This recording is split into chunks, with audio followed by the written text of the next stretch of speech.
to welcome to the stage Shabira. Thank you.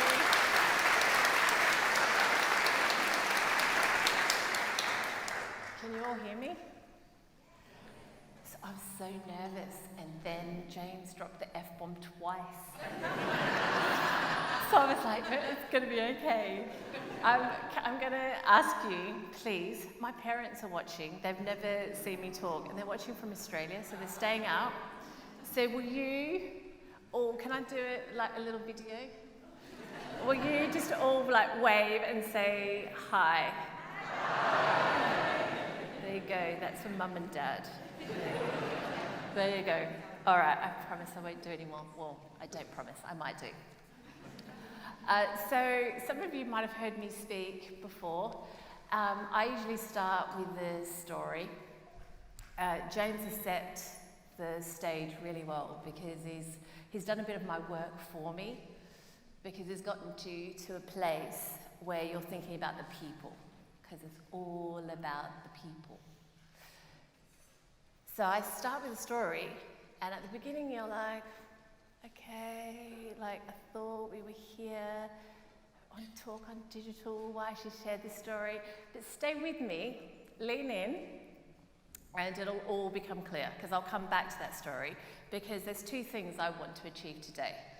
I want to make sure that you take something away, every single one of you, have something that you put in your pocket that informs your practice. And the other is I want you to have the imagery, so when things feel really far away and you're about to make a decision and you're working in your teams and you're designing a new pathway, have an image in your head of why it's important to have design justice, to use inclusive design, and not to let the excuses of why that's not possible get in the way.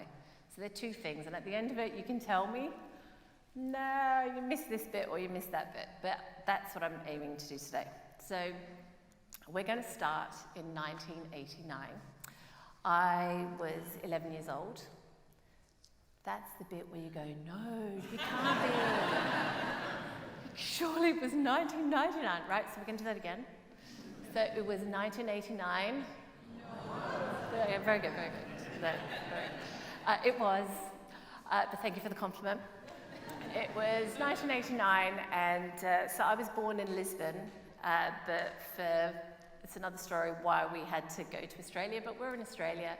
I'd been there for about 4 years, and I spoke English, but we moved around a lot, and I just thought I was like all the other Australian kids, and we used to get split into reading classes, and it was at the beginning of the school year, so we hadn't been split before, and we got split, and all my friends were in these other groups. And I was in a group with kids who just arrived to Australia, so they were just learning English. And I was thinking, I must be in the wrong reading group. Like, surely I am. So I, very confidently, I decided to go to my classroom teacher. And I stood at the door, and Mr. Simons was talking to Chelsea Angel. Chelsea Angel had the best hair. She had the best accessory. So first I was lost in her golden hair, and then I was like, yeah, and then he's like, Shabira, what can I do for you? But he had been speaking to Chelsea about an accelerated program. She was really clever, as well as having nice hair accessories. And she said, Sir, my mum wants me to do PIAC. PIAC is like an accelerated program you could do. And she's asking for extra work this year so I can go into PIAC. And he said, Chelsea, you don't need to do any extra work. All anyone should be doing is reading. So I was like, okay, well then, what should do is reading. And then he's like, Shabira, what can I do for you? And I said, Sir, I think I'm in the wrong reading group. And he said, no, Shabira, you're exactly in the group that you're supposed to be. And even now when I tell you, I get a bit of a wobble because I just had heart sink. And I was like, what? Like, how can I be in the right reading group? So I went back to the reading group and I was really low. And then later that evening, I was like, how come no one told me to read? And what I realized is I couldn't read. I was 11 years old and I couldn't really read and write properly. So I knew the different words, but when I read a story, they were just individual words. You know, so just individual words on a screen, and they weren't coming together as a story. So books in Australia are quite expensive even now, and we were really tight then, but I begged my mum for a book. It was The Babysitter's Club, number 6. And she got me this book, and I started trying to teach myself to read. And in Australia we've got a term, it's an Indigenous word called yakka, and it was hard yakka. I would sit there reading the same pages over again, and they were just words, until one day, magically, the words just came together on the page. I was like, it's a story! And I understood, and I fell into books.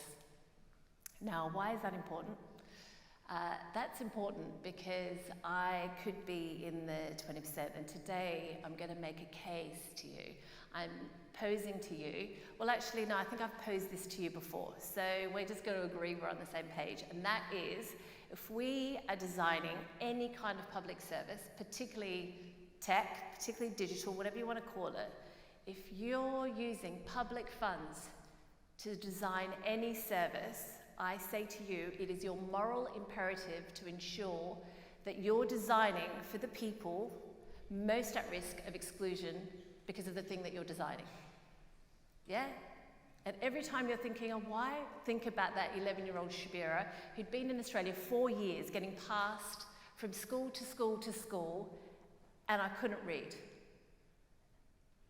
And if I hadn't walked in, if I hadn't stood up that day and decided to go, and I hadn't overheard Mr. Simons talking to Chelsea, he didn't give me that advice. No one told me to go read. No one told my parents, look, Shabira needs to be able to read. I was casually getting passed through a system not designed for outliers like us. Yeah, that's what you would need to remember. Because if I hadn't, in that moment in time, which, strangely enough, is the power of what technology could do, because it can catch you in that moment in time, so you don't have postcode lottery, right? So that moment in time, you can optimize. Yeah, if I hadn't heard of that moment in time, I would not be in front of you today. Yeah, I wouldn't have the privileges that I have today if it wasn't for just catching in that moment. I would have been passed and passed and passed. Yeah, so that's what I want you to hold on to. So I'm not going to go too much into People Street. Actually, the slides I haven't done because I'm going to talk to them as such. I've done them because based on lots of talks like this, I get asked the same questions, and people are usually furiously writing notes, and instead of that, you can write notes if you need to. I'm a note taker, but I'd rather you be present in the moment, then you can have these. So it's just so if you've got anything, like as a reference, it's going to be there. But I'm talking today from the position of People Street. I didn't want to set up People Street. We had done the work in the middle of the pandemic at NHSX. We stood up a team that supported inclusive design. We were showing across the NHS, and we didn't work just within NHSX. We did GDS work, we worked right across to show that you can do it at scale, you can even do it in the middle of a bloody pandemic. When you say you cannot reach people, you can do it. And then I was like, yeah, Shabira is not made to work in the public sector. I'm made to work with you, but I don't have the patience. If I see something that needs to be done and there's a good way of doing it, I just want to do it. And I'm not good at going through all the processes that you are amazing at doing, and I thank you for it. So I had to get help. And so I did. And I was like, okay, what shall I do now? And we just kept getting calls like to come, please can you help us do this? And please can you help us? And so we were born out of your need.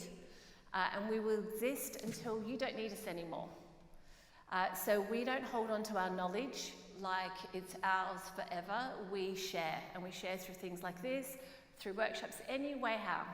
We're here to make sure that you can do your work really, really well. Yeah? So we spun out because of the need, and after about a year, we set up formally. We were doing it as consultants at first. And those are the 3 principles, because these guide the underlying practice of design justice, or what some of you might call inclusive design. And so for us, the self-determinism is like the fundamental step, but not just for the communities that you serve, but for you as well.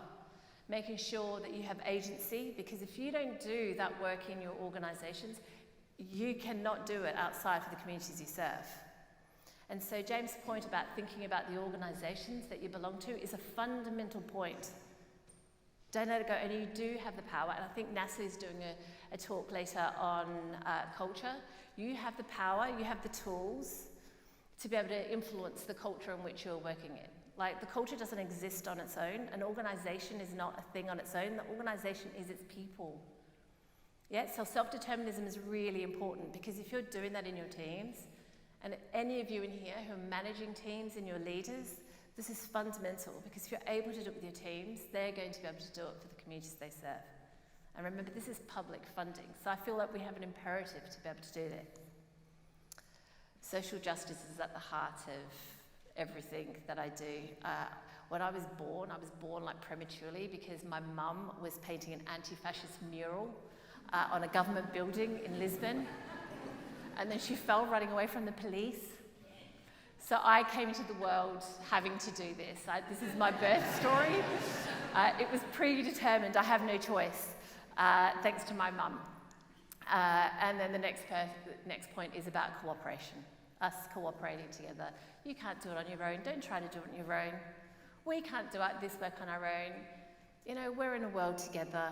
We're all trying to leave the world a little bit better than when we found it. And so cooperation needs to be at the heart. Don't let your ego get in the way. You know, when you get asked, like, build me an app, people want to build apps, and they want to build these hubs and these portals and God knows what else. And they don't want to do what's been done before, because they want the name, you know, so this helps my career. Get out of your own way. Yeah, when you die, you can't take the bloody app with you. Right? So we should be doing the things that we can take the energy, the spirit in which we've come to this world. So cooperation. You know, you find yourself like getting a bit tight, pay attention to that and go, okay, what am I doing? Why am I uncomfortable here and I'm trying to hold on to something tightly? Let it go. Yeah?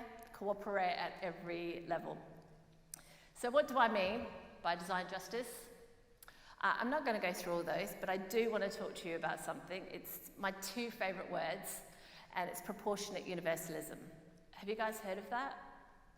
You have to talk to me. No? Okay. So it comes from health inequalities thinking. So we're going to steal a word from health inequalities thinking for good purposes. And the notion of it is when you're designing, I'm going to oversimplify it a little bit, but it's when you're designing something for everybody, yeah? But you start the design process, and the whole process, that is, not just part of it. So you start the design process with the people most likely to be excluded or have the poorest outcomes because of this thing that you're doing. But then you don't just roll it out for the brown and black people, because we don't really like that, just so you know. Yeah, you roll it out for everybody. So proportionate universalism. Design with and for the people most likely to be excluded. And it's your job to find out who those people are, because it depends on the thing that you're designing. So look at inequalities data. We have inundated with inequalities data. You can look at ONS, you can look at public health data, go look at local authority data. There is lots of data, and it will tell you these are the people. Yeah, in this particular situation, it might be neurodivergence. So you design with, and then you roll it out for everyone, because then what you get is not this thing that's for neurodivergent people, but it's good technology that is for the people. Yeah? And so we're going to stick with that, because that is the heart of, for me, of any kind of inclusive design. Whatever you want to call it, inclusive design, for me it's about justice. It's about social justice, because it's public funds, these are public services, and they should be accessible to everyone, no matter what. And we know that that's possible because we're all using technology all the time that is intuitive, that is good tech. And you know when it is, because then you want to use it, you gravitate towards it. So we know it is possible. And one of the ways that you can make a case for it, if you're needed to make a case, and the reason I have it here, is because go and borrow it, go find papers that talk about it, go look at research that demonstrates how it can be done and that it can be done. If you need to get evidence in your organisations to say, hey, we need to shift the way we're doing our user research, we need to shift the way we're co-designing, whatever you need. That's why that's there. And I'm going to talk to you through a case study. I used to share the NHSX case study, but I'm going to share with you a couple of case studies of work that we're doing with the Home Office at the moment. And the other two, I think they're no-brainers. Are they no-brainers? Yeah? We're on the same page on those ones? Yeah? But that's just there for you for afterwards. Okay, here we go. All right, so in proportionate universalism, and then looking in health and equalities thinking, we have social determinants, and they're usually called social determinants of health, but I've retermed it social determinants of life because they do impact your life. Because we're going to go back to 1989 and to that 11-year-old Shabira, and you can see these are the factors that have a profound impact on your life. Right? We're not genetically predisposed.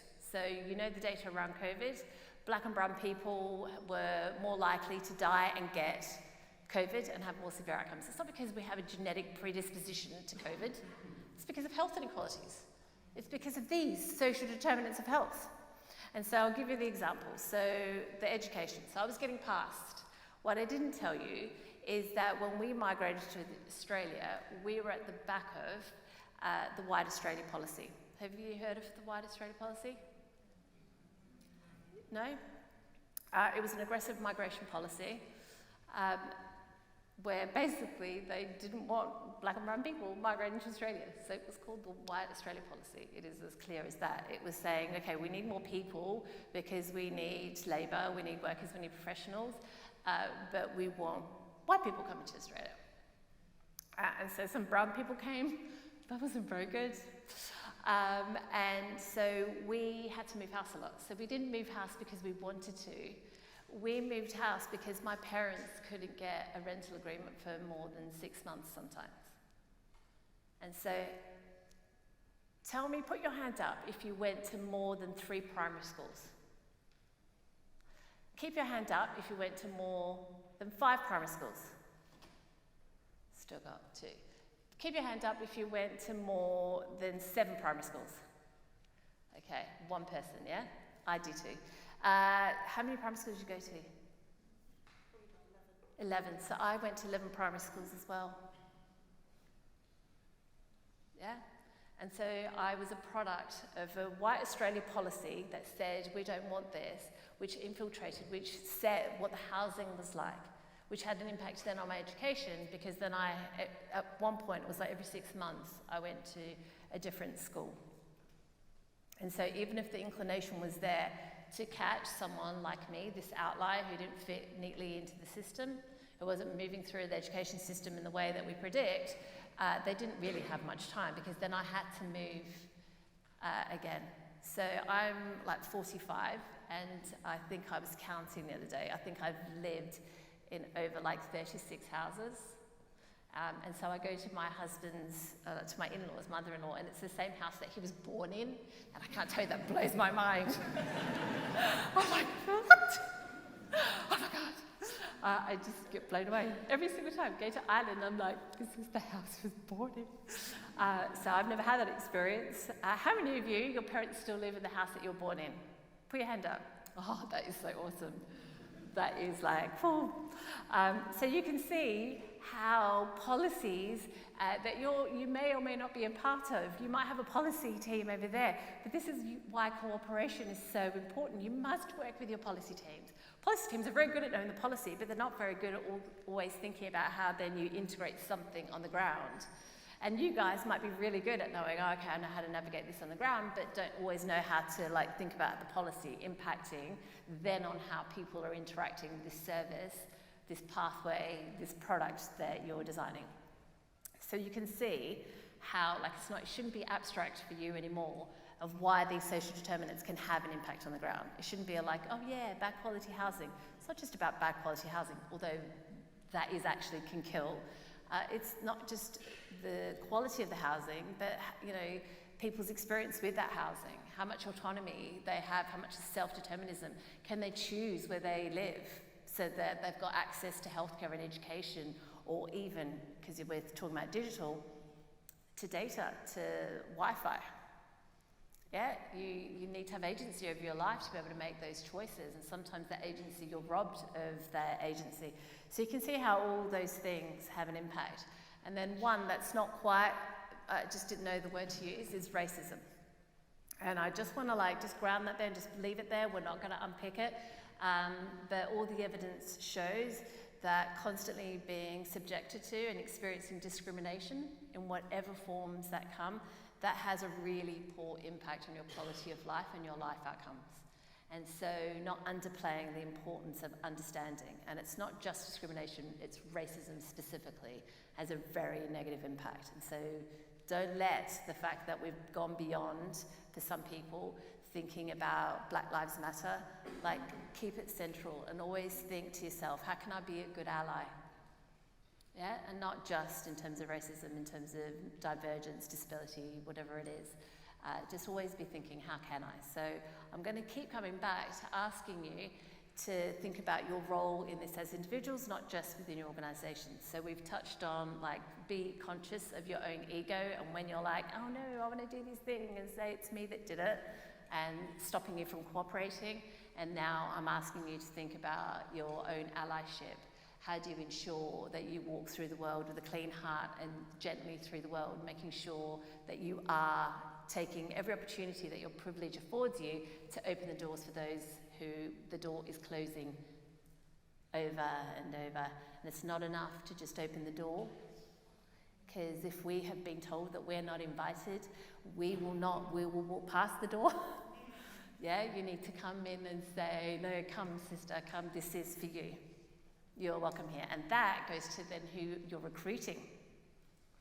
Yeah, goes back to employment, to one of their social determinants of health. Who are you recruiting? Are you just recruiting everyone that sounds like you? Because that's boring. Yeah, everyone that sounds and looks like you. And I mean, it is a human thing to want to do. We want to be around people who make us feel good and are like us, right? Because we want to have things to talk about. We spend a lot of time at work. But think about how you open, invite, and make sure there is spaces for multiple perspectives and different ways of being in the world. Stay curious. I'm not going to go through all those, but those are there for you afterwards when you want to go through them. So the case study. So I've talked in lots of detail in other talks of the NHSX piece of work, and I gave quite a lot of detail of that. If any of you haven't seen that and you would like it, reach out to me on social media or anywhere, and I can send you that information. But I wanted to share this one with you because it shows, even in the current context, because this is live, so there's some things I can't share, but I'm going to share as much as I can. Even in the current context, political context, and the pressures that we are in right now, we're able still to do some really good pieces of work. And so we're working with the immigration and asylum team, and that we're doing both existing pieces of technology as well as some usability testing and some early discovery work of new technology, because the pathway is about to change in how people who've come to the UK need to claim asylum. I don't need to tell any of you how sensitive a topic it can be. And one of the reasons we set out to do this is we were talking to the team, and they've never been able to do user research with people who are currently now claiming asylum, in the last 6 months. And that's for all sorts of reasons. But one of the reasons is because the relationships we have, contracts that we have, tend not to be with organisations who have relationships with asylum seekers who are currently going through that process. So we designed a program where we could support them to really have those voices, because remember, we want to do proportionate universalism, but this is to next level, how do you design a service, particularly a new service, if you're not going to include the voices of the people who are going to be excluded, i.e. current asylum seekers. So we do the outreach and we do the wraparound service for the service so that the Home Office can better understand how the system they're using, the piece of technology, is either supporting or creating more barriers. So I guess the biggest takeaway is we want to be good humans. We want to feel good. Yeah, because there's lots of ways of finding out about how people think. You could just do a survey at the end, you could call people up. There are lots of ways. They didn't have to go this way. I'm glad they went this way because I can see the impact it's already having on the service and on that particular team. But really, we want to feel good about the work that we're doing, don't we? Like you get up, you go spend all your time there, you want to feel good about the work you're doing and you want to be proud, particularly when, if you look in the media and the rhetoric around what's happening with our immigration policy in the UK, and it can be seen by some of us as being really aggressive, and to me it takes me back to growing up in Australia in the 80s. People need to be able to shield themselves when they're working in that environment and want to do good work. You know, so it's all the normal things that you'd want to do. This is the process that we use. I put this here to share with you. So if you're working with an organisation who is supporting the people that you need to work with, reach out to them. There are thousands of grassroots organisations working with the people that you dream of catching. Yeah? They're working with them every day. And you just need to align with them. And so I'm sharing this because we use a community development practice. And so aspire to work with community development organisations because they are catching them. They do the work on the ego. You don't need to do it then in terms of like, oh, is this organisation legit? Are they using people? If you work with a community development organisation, there's mutuality there. There's reciprocity in community development organisations. So seek out. So, you know, they're everywhere. You know, the UK has, and I think we take it for granted, has a history, over 400-year-old history of voluntary sector. Other countries don't have this. Like, use it. It is rich. It is abundant. So work, cooperate with the voluntary sector, but go to the grassroots because national big charities, and I've run them, we have just as much problem reaching those communities on the ground as anybody else. Yeah? So don't just think, oh, I'm working with a charity, that's it, like then you've done your homework. You haven't done your homework, you haven't done your due diligence. Look for grassroots organisations that are community development based, and they will be able to work at this level because they are already there on the ground. Yeah, so what we do, it is hard yakka actually, compared to doing a piece of health research or a piece of education research. Working with asylum is really hard. One, because the briefs can be really tight, like you must have arrived within 6 months and you must be claiming with family, but you also must have not gone to more than 2 ports before you got here, and it's like this, so it just gets narrower and narrower and narrower and narrower and narrower. And so for a piece of research, to get one person, we have to speak to like 30 or 40 and go through. Normally, if you were saying to me you were designing let's choose, okay, something for health, and you wanted to work with people who are in an area of high deprivation, and you say, okay, so these postcodes who have a disability, half men, half women, and maybe have another protected characteristic. So if we went like an intersectional approach like that, and it was health, I'd only need to speak to maybe 15 max, and in that 15, I'd have a majority of the people that you want to research. So to have to speak to 40 people to get one to verify is a lot of people. So it is intensive. And so we work through an approach of our outreach team are representative of the communities they serve. So they have, local languages, they have experience of asylum themselves, they are down in the grassroots. And so that's why we're able to then reach those communities and build trust, because I can't tell you how many people, so we might go and speak to the 30, 40 people, right? And then we get a handful of people, and then we tell them it's research for Home Office, and we tell them we don't do the research in this, I mean, sometimes we do, but the interview's going to be with someone working at the Home Office. People run so fast, they should enter the Olympics. Like, they're out the door, we're like, oh, okay, all right, let's do this again.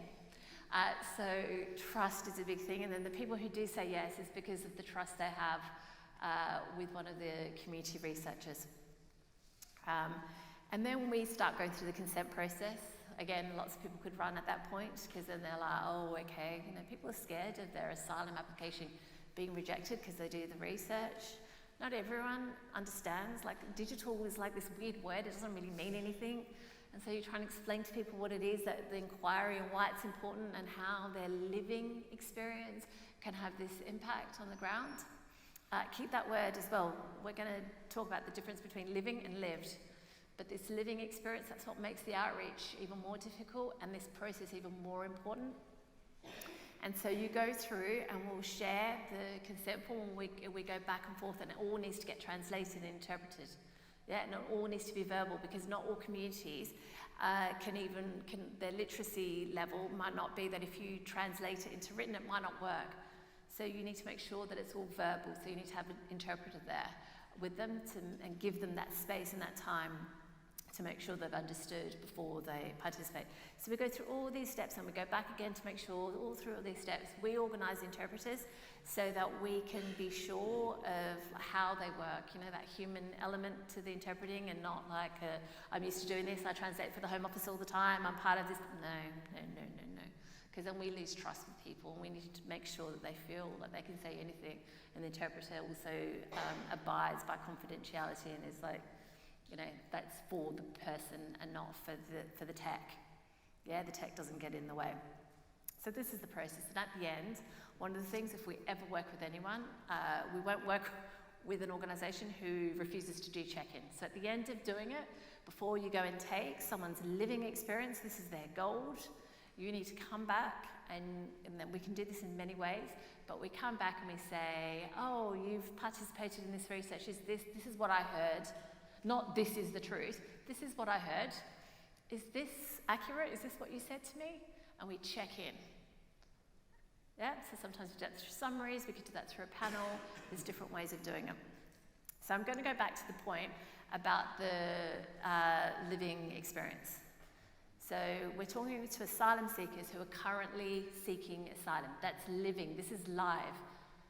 Like, I'm giving you my current worldview, my living experience, the experience of, like, let's go back to 1989, of having to move from place to place. So if we did research then, it's like this experience, this upheaval of routing from place to place, not always in the same vicinity, which is why I had to keep moving schools all across the metropolitan area. So there's a difference, and you need to pay attention to that difference between something that's current and live and the lived experience. And so if you're working on themes where it's the current living experience, make sure that you give time. And I know through the Agile process can be difficult, but I've just shared with you, we're working with living experience, something really sensitive, and we still managed to put in to make sure that that briefing and that holding that space for people who are brave enough to share with you, who are generous enough to share with you. And about that generosity, share, pay them for their time. This is gold. Their living and lived experience is gold. It makes your practice better. It's making the thing that you're doing better. You're creating good tech. Value that. Because that £20 voucher, that £50 voucher, that's a pair of shoes for a kid who's living in a hostel. Yeah, that's food. That's being able to do all sorts of things that we might take for granted. We get paid for doing what we're doing. Unless you're self-employed, you don't get paid to be here. I'm assuming that you all are getting paid. You're still going to get paid for today, spending this time enriching your own practice. So fight for those incentives. Make sure, at every level, that is about justice as well, making sure that you're valuing their time. So you can value it monetarily, through giving a voucher, but you value it by going and checking in as well. Don't run away thinking you're very clever. I'm sure you're all very, very clever. Right? Because you've come and chosen this conference. So you're very, very clever. But even though you're very, very clever, you don't know that you've heard, right? We get in our own way. We think that we've always understood. Go and spend that time to check in. Because in the check-in sometimes, something surfaces, the nuance of things sometimes comes up, and you're like, oh, that's what is meant. Yeah, because don't forget, you can't leave every single bias and your worldview outside. You have to take it with you. That is who you are walking through the world. So the check-in gives you an opportunity to open up a little space. You know, the light that James is talking about, like using the pickaxe, it gives you a little like opening and a little aperture to be able to go, oh, okay, this is potentially like we can see the world slightly different lens. So pay attention to the opportunities that it gives you to be able to do that. So these were our reflections after the first couple of, we started the work in January, and after the first couple, the team were like, whoa, this is really hard. So they were used to, they're so experienced, they're used to, you know, doing a couple of calls and they've got all their outreach done, and then they're like, this is not like the normal outreach. This is not what we expect. I know. I was like, I know, it's hijacker. But the one thing that they said is, this is important work to do. This is really hard, but it's important. And so we're going to keep doing it. And so these are the reflections directly from the team. But the living experience I want you to take away, and the timings and stuff, that's just sharing with you our practice. So these are the principles in which we work. I'm not going to go through them all. Some of you might be working with principles similar or the same as these anyway, because they're just good principles. One day, I want us not to call this design justice. I just want us to call design, like, because we're all working from that place. It's not going to be me having to like convince any of you, or you having to go and convince your managers or your teams to be able to ensure that you have justice at the heart of this thing that you're doing. But the basic things are, like, so it takes a little bit of the universal proportionalism. Do you see how it kind of fits in there? Is that easy to see now? Yeah, even though, you know, we started it, you're like, no, I haven't heard of it, but you have, you just didn't hear those two words together. But at the heart of it is don't go reinventing the wheel, piggyback as much as you can. You know, go back to those communities, honour the process. Even if it's rushed, there are ways that you can do it. You can create panels. I would suggest to you that if you're going to create a panel with people who are representative of the communities you serve, that you like think about the cadence of those panels, and you think about how long you keep the panel together. Don't cherry pick and then and don't choose Shabira's. Really go down to the grassroots and make sure that you're breathing life into it. And choose people who are community leaders. Community leaders won't just be trying to talk about their own story. Yeah, they'll be hearing the stories coming up from the ground all the time, so they'll be sharing with you living experience that's coming up rather than just the lived experience, because they need, we all need to make sense of our own experience, and so sometimes we do that when we're feeding in on a panel. But choose your panel as representatives of the communities they serve, rather than like you're here just for your experience.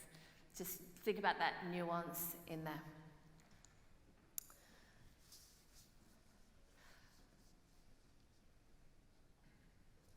So for us, I'm always thinking about how to be ultimately pragmatic. I don't want this just to be a bunch of theory that you're like, oh, that's really good, she's had a good bunch of ideas, and then you go back. Remember, one of the things I want you to have is I want you to take something away in your pocket that you can then use for your own practice and deepen the narrative that you have in your organizations. And so these are the things that it means in practice. You know, the be data-driven is a sensitive one that actually really needs unpicking, because it's about who owns the data and who's interpreting the data and which lens you're interpreting the data. So be careful with that one. But go and get the data. Yeah, and keep looking at the data. We are so lucky. There is actually like a huge amount of data that exists on just about anything. And what I'd say is then always ask yourself, who owns this data? How do I share this data back with the communities I serve? Because we take data from communities and then we rob it and then we keep it as if it's ours, because it's in some sort of portal or database that's government owned. But yeah, that all makes sense? But you have that, so I'm not going to go through it. And so I want to leave enough time for us to just be able to have any discussions. Yeah? Lovely. Thank you, Shabira. Please give Shabira a hand.